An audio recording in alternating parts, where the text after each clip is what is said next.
Friends, we gather together this morning to celebrate the life and to honor the memory of Marvin Ritzenberg.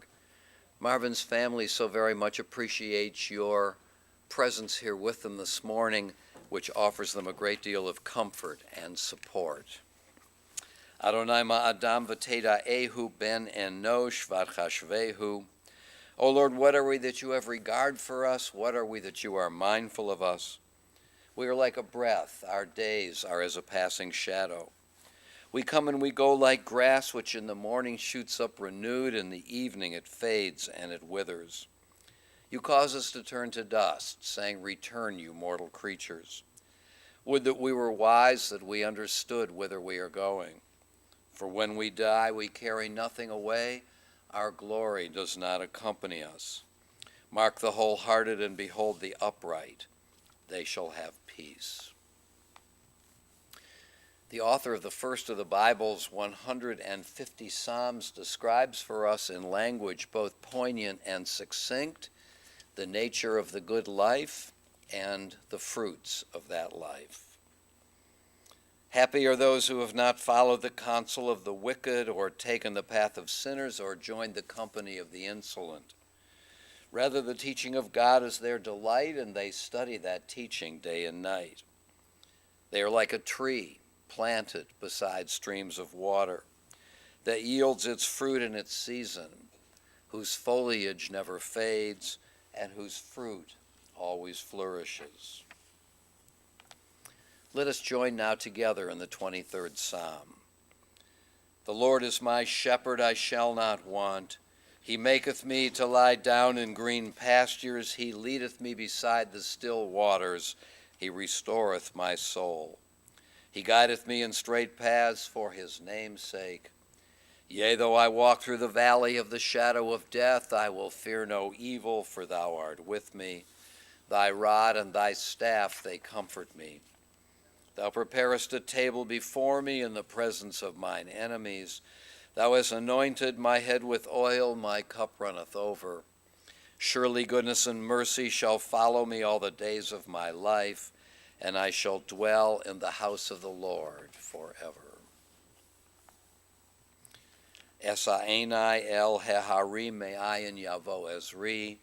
Ezri me'im Adonai oseh shemayim va'aretz. I lift mine eyes unto the mountains. What is the source of my help? My help comes from the Lord, the maker of heaven and earth. God will not let your foot give way. Your protector will not slumber. Yea, the protector of Israel neither slumbers nor sleeps. God is your guardian. God is your protection at your right hand. The sun will not strike you by day, nor the moon by night. God will guard you from all harm. God will guard your soul, your going and your coming, now and forever. Kohelet, the author of the biblical book of Ecclesiastes, reminds us that for everything there is a season, a time for every experience under the heavens, a time to be born and a time to die, a time to plant and a time to uproot what is planted, a time to tear down and a time to build up, a time to weep and a time to laugh, a time to grieve and a time to dance, a time to throw stones and a time to gather stones, a time to embrace and a time to refrain from embracing, a time to seek and a time to lose, a time to keep and a time to discard, a time to tear and a time to sow, a time to keep silence and a time to speak. Marvin Ritzenberg died early this past Saturday morning at the age of 88. He lived a long and a full life, though his last several years were difficult ones for him and for his family. He is now at peace, and we are grateful for that.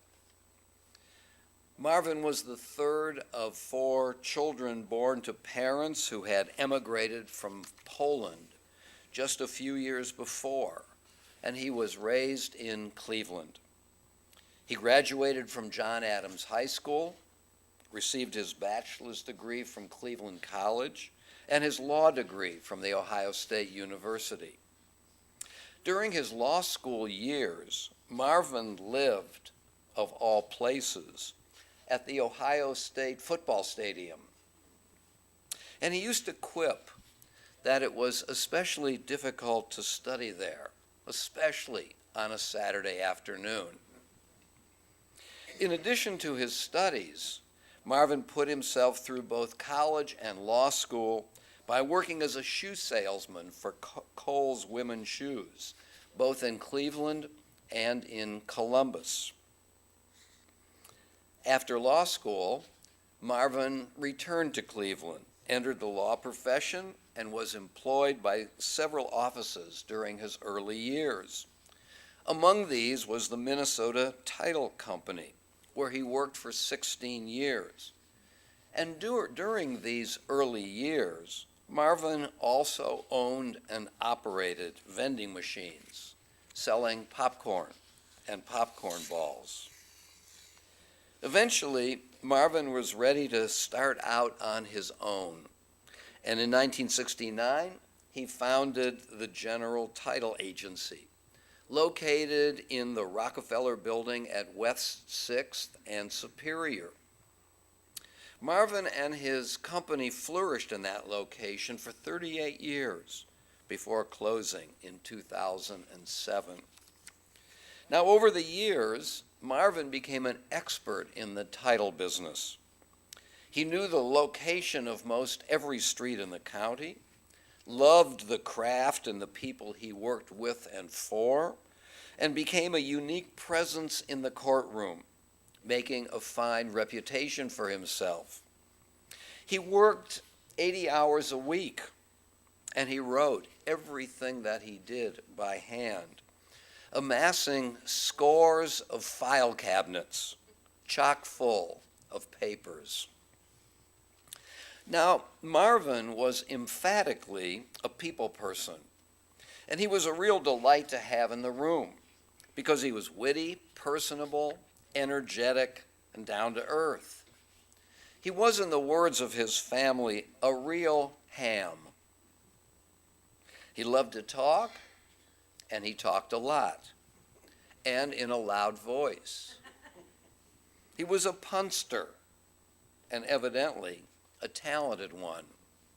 His employees were his audience, and they quickly labeled his puns Marvins. Yet for all of his intelligence and wit, Marvin never made anyone feel inferior because he had no airs, no arrogance, and no aggressiveness. And he was a most generous employer. And because of all of this, his employees remained faithful to him, staying with him for many, many years. In addition to his work, Marvin had many interests and activities. Cleveland sports, for one.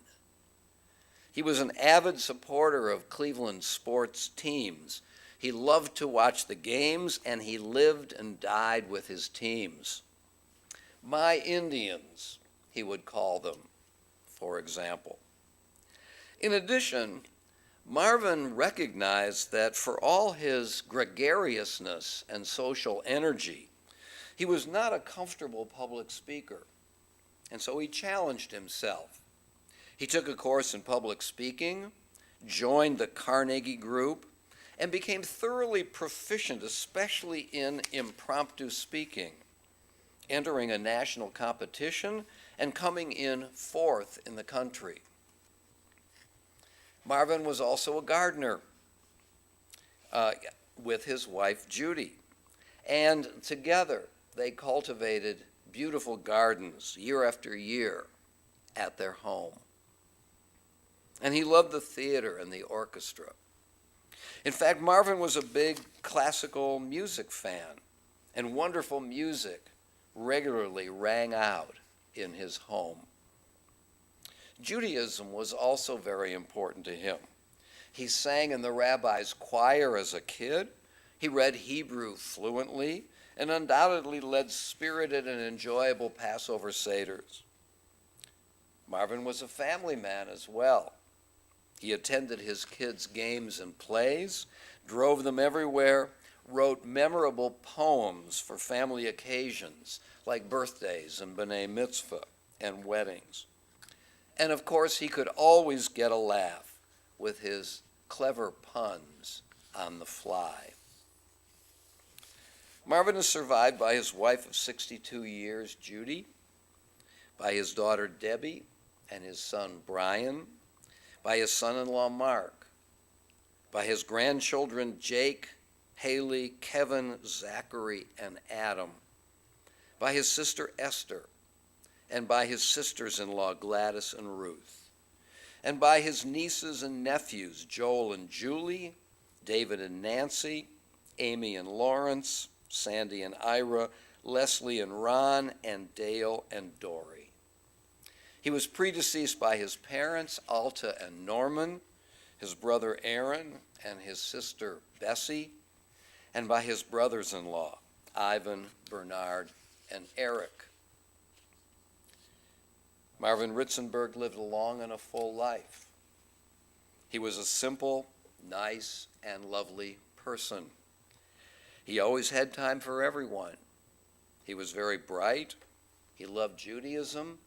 He excelled in his work and brightened any room that he entered. He loved to talk, and he loved to make people laugh. And he endeared himself to all who knew him. He was, in the words of his family, a real character. Zichrono Livracha, the memory of Marvin Ritzenberg, will always be our blessing. Amen.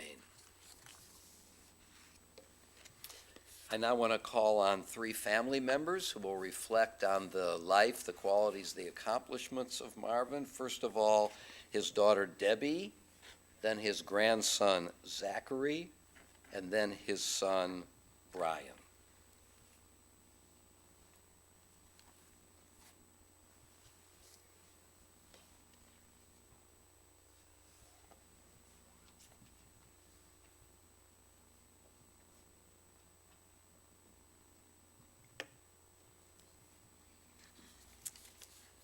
I just want to say that I am not a public speaker, and I did not go to Dale Carnegie, so if this doesn't come out perfectly, I apologize. My hero, this is written by author unknown. You held my hand when I was small. You caught me when I fell. You're the hero of my childhood and my later years as well. And every time I think of you, my heart still fills with pride. Though I'll always miss you, Dad, I know you're by my side. In laughter and in sorrow, in sunshine and through rain, I know you're watching over me until we meet again. Thank you for taking us to the national parks, especially the Grand Tetons, which has become a special place for the Silversteins and the Grand Canyons. Thank you for taking us to the Linesville Spillway, where we gleefully fed bread and maybe an occasional stone or two, Brian, to the ducks and fish. Thank you for creating a beautiful home and gardens and teaching us to respect and be in awe of nature. We all have special memories of feeding the birds in the backyard with my father. Thank you for demonstrating how to accept defeat season after season after season through support of the Indians, the Browns, and the Cavaliers. Thank you for teaching us to appreciate Brahms, Beethoven, Handel, Tchaikovsky, and Shostakovich, as well as Broadway tunes. Thank you for reciting Shakespeare, Lewis Carroll, Herman Melville, and Casey at the Bat. And while other children grew up with Mother's Goose and Dr. Seuss, we thank you for sending us to bed with visions of Edgar Allan Poe's The Raven and Samuel Taylor Coleridge, The Rime of the Ancient Mariner, but particularly The Albatross. Most of all, we wish to thank you for teaching us that family unites us in joy and sorrow envelops us in love, and is the one immutable aspect of life.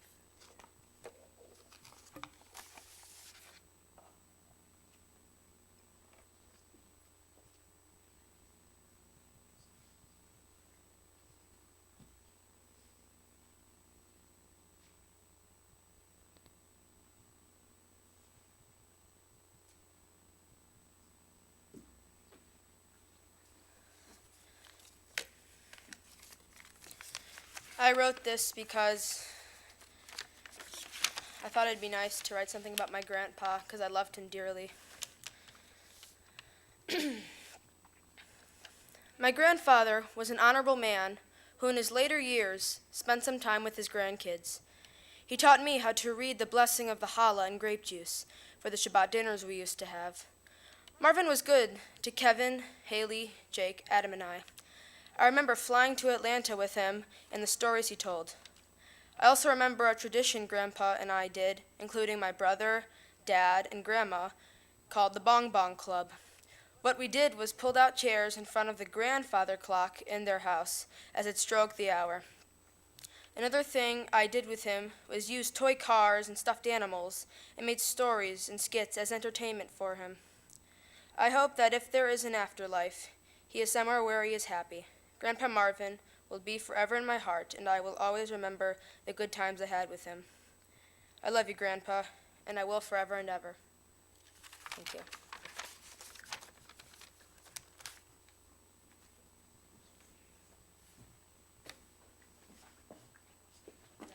These are my wingmen. I gotta say. Take a side. Thank you. Thank you. If this sounds familiar, it is. There are places I remember all my life, though some have changed. Some forever, not for better. Some have gone, and some remain. All these places have their moments. With lovers and friends, I still can recall. Some are dead and some are living. In my life, I've loved them all. But of all these friends and lovers, there is no one compares with you. And these memories lose their meaning when I think of love as something new. Though I know I'll never lose affection for people and things that went before, I know I'll often stop and think about them. In my life, I love you more. John Lennon. There's a scene in the movie Goodfellas, stay with me now, where mobster Henry Hill escorts his future wife through the service and kitchen entrance of a nightclub. Henry is seemingly known by everyone they pass. His date is amazed that he's so well known. Henry's trick? He tips everyone $20. I had my own Scorsesean moment with my father.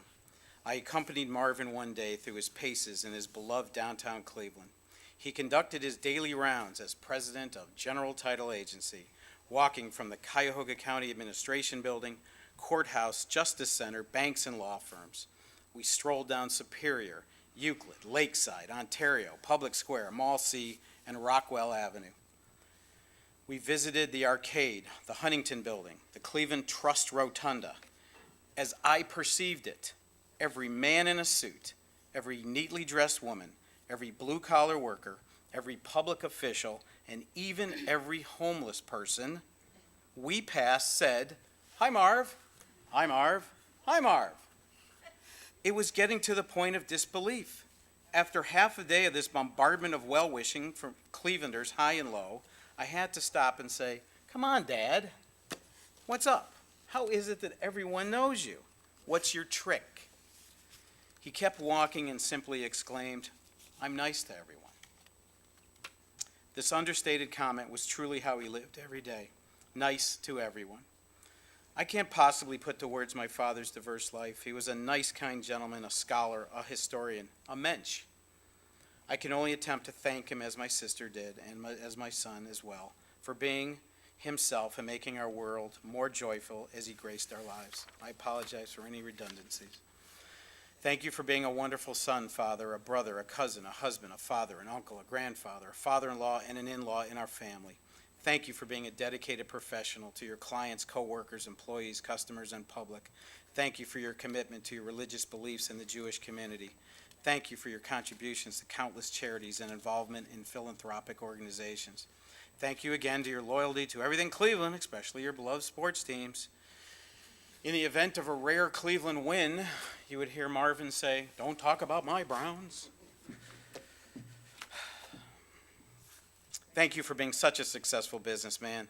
You often lamented that it was a miracle you were still in business. It was no miracle, Father. You worked endlessly 7 days a week, handwriting all of your title exam reports. I helped shred the general title files. It was 100 cabinets at National City Bank, and there was thousands of other cabinets and boxes off-site. He handwrote every one of those papers. Thank you for being an educator to anyone who had a question. This guy was amazing. You never were stumped by any inquiry, whether it was science, medicine, geography, law, history, politics, finances, religion, theater, music, sports, foreign languages, and especially the English language. We used to kid him by saying, "Dad, you know a little bit about everything, but not a lot about anything." That was not true. In reality, the man was a walking Library of the Congress. Again, Marvin's love of classics and literature. He really liked Shakespeare. In fact, he referred to Shakespeare simply as Bill. I guess he considered Bill his contemporary. Thank you for being a comedian, Father. My, oh my, you were so funny. Again, your mastery of the English language was your weapon against boredom, against the mundane, against stupidity. I should probably lobby Webster's to change pun to the Marvin. Yeah, it would probably be better in their books. As I reflect upon his sense of humor as well, I was also caught up in the fever, cracking puns and one-liners at a young age. Frequently, my instructors would send notes home to my parents reading, "Brian would do much better in his studies if he spent more time concentrating on his work instead of disturbing the class with jokes and quips." Really? My father never scolded me for those reports. Thank you, Father, for helping us through our troubles. You were always there to provide support emotionally, spiritually, and financially. You had the gift to use your incredible word bank just right to make us feel better about ourselves. And thank you for being the best dad anyone ever had. I miss you now. I will always miss you. I want to tell you that you are an amazing person. I still have so many questions to ask. You took care of us all. You were the light in the room, the light in our hearts, the light in the darkness, the light of life. And now, Zach and Adam, the big finish. This is why I wanted you here. Notice if it gets a little too intense, you can always raise your hand, call time, step out of the box, right? You can adjust your uniform, okay? Take a deep breath, dig back in, okay? And hit away. Father, it's the bottom of the ninth. The Indians trail by 3. It's against the Yankees. Mariano Rivera's on the hill. There's 2 outs, 2 strikes. I am merely the bullpen catcher, but you, sir, are the brave knight, battling the windmill. I will do my best to win this one for you. To dream the impossible dream, to fight the unbeatable foe, to bear with unbearable sorrow, to run where the brave dare not go, to right the unrightable wrong, to love pure and chaste from afar, to try when your arms are too weary, to reach the unreachable star.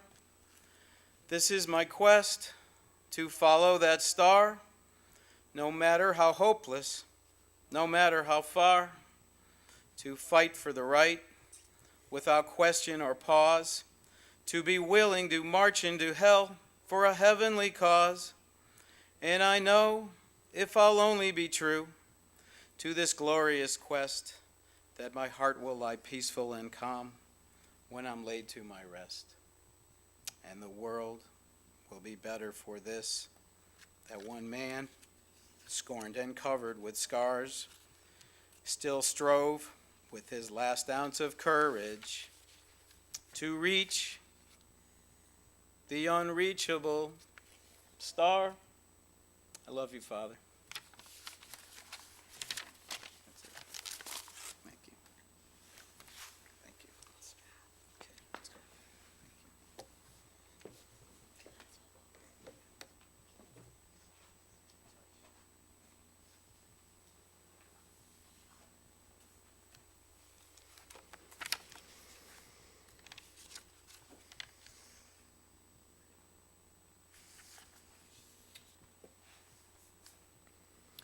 God of life, amid the ceaseless tides of change which sweep away the generations, your love remains to comfort us and to give us hope. Around us are life and death, decay and renewal, the flowing rhythm that all things obey. Our life is a dance to a song that we cannot hear. Its melody courses through us for a little while, then it seems to cease. Whence the melody, and whither does it go? In darkness as in light, we turn to you, the source of life, and the answer to all of life's mysteries. Will you please rise now for the El Mole Rachamim? El Mole Rachamim shochein bamromim, hamtzei menucha nechona tachat kanfei hashchina, im kadoshim utahorim kazohar harakia mazhirim, et nishmat Michal Chaim ben Nehemiah shehalach laolamo. Bala rachamim yastireo b'seter ganafav laolamim, v'yitzror bitzror hachayim et nishmato. Adonai hu nachalato v'yanuach b'shalom al mishkavo v'nomar amen. Compassionate God, eternal Spirit of the universe, grant perfect rest in your sheltering presence to Marvin Ritzenberg, our loved one who has entered eternity. O God of mercy, let him find refuge in the shadow of your wings, and let his soul be bound up in the bond of everlasting life. God is his inheritance. May he rest in peace, and let us say together, Amen. Will you please be seated? I want to announce that the family of Marvin Ritzenberg will receive friends at the residence at 23451 Bryden Road today after our interment service and until 5 o'clock this afternoon. They will also receive friends tomorrow and Thursday from 2 to 4 at the Wiles at 16695 Chillicothe Road. Tomorrow, Wednesday, and Thursday from 2 to 4. Once again, on behalf of the family, we so much appreciate your presence here with us this morning.